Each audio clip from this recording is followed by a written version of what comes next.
I did a quick search about pesticides in dates. I'm going to link this page and perhaps a second one in the comment section.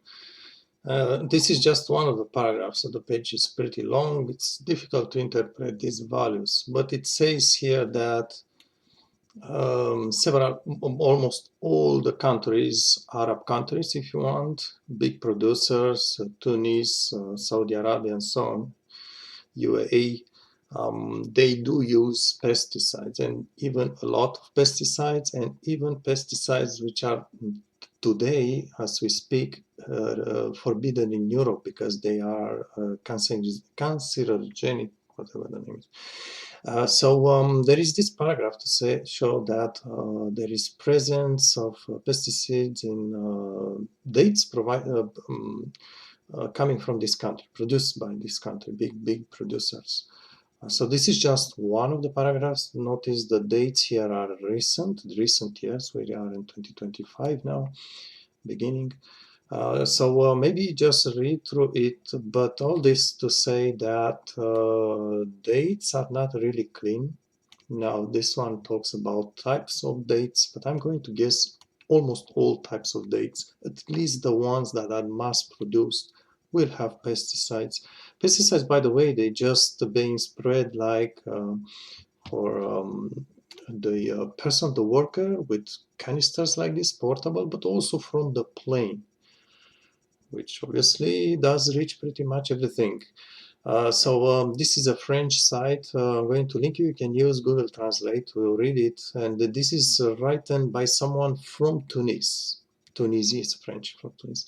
It's talking about the 200 pesticides authorized by the country of Tunis, of which many come from Europe, where they are no longer legal. So Europe, I guess, still have stocks of illegal now products, pesticides, and they are just shipping them to other countries. Obviously, they don't want to waste their money. Anyhow, so all this saying that is describing the conditions, the working conditions, and spraying pesticides, and also the impact on the workers themselves. Just be aware. Now, if you, I'll let you really just scroll down on these pages, these blogs.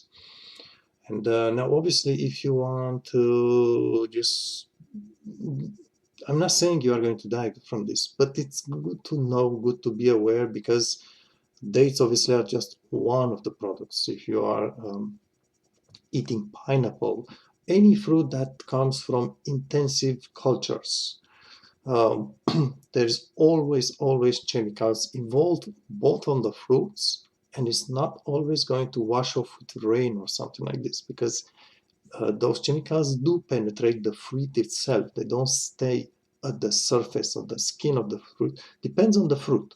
If you have an orange, maybe you can peel it off and there is nothing inside. But a date, the skin is very thin. Anyhow, all this to say that just be aware there is use of these products, chemicals in intensive cultures. And you know how to detect something that is intensive culture, intensive crops. I'm not sure culture is the right name, it's in French.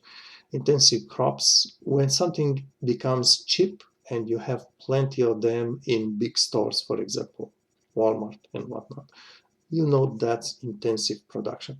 So there's always all those chemicals. And now maybe your question is, how do you just keep away from this? My understanding, at least for dates, is look for bio. I'm not a big fan of bio because you pay a lot of extra money for this, and not always is really certified bio. So just those certifications are not really all very, how to say that, honest. Oftentimes, yes, but not always.